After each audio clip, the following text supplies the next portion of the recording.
करुणाताई, शेवटचा प्रश्न असेल ना, एकंदरीतच आपण बघतो तुमच्या पोडगी प्रकरणामध्ये धनंजय मुंडे असं म्हणतायत, त्यांनी परत पिटिशन केलं आहे पोडगीच्या अनुषंगानं. त्यांचं म्हणणं असं आहे की माझी अधिकृत पत्नी ही राजश्री मुंडे आहे, करुणा मुंडे नाही.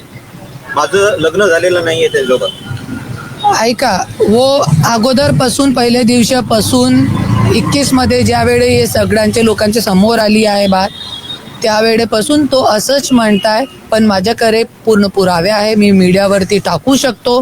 जरी तुम्हाला टाइम असेल तर तुम्ही परत या, मी पूर्ण पुरावे तुम्हाला देते.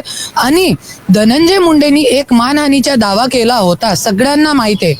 ते मानहानीचा दावा हायकोर्टामध्ये केला होता आणि त्याच्यामध्ये 2 कोटीची मागणी माझ्याकडून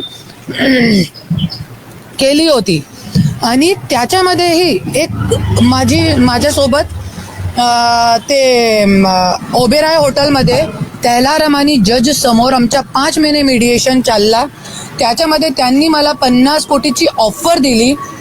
10 कोटी कोर्टामध्ये सगळ्या ऑन रेकॉर्ड मी देणार आहे आणि 40 कोटी तुला केस देणार आहे. पण त्याच्यामध्ये ते कन्सर्न टर्ममध्ये मी साईन केली, क्योंकि माझ्या मुलाबाळांना पण उचलून नेऊन गेले होते. सगळ्यांना माहिती आहे, सगळे कंप्लेंट पण माझी आहे.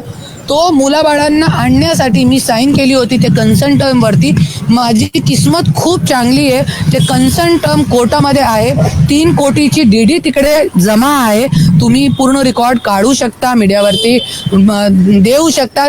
हर औरत पैसे की भूखी नहीं होती है और करुणा मुंडे तो बिल्कुल भी नहीं है. 50 कोटीला लात मारणारी एकमेक महिला करुणा मुंडे आहे.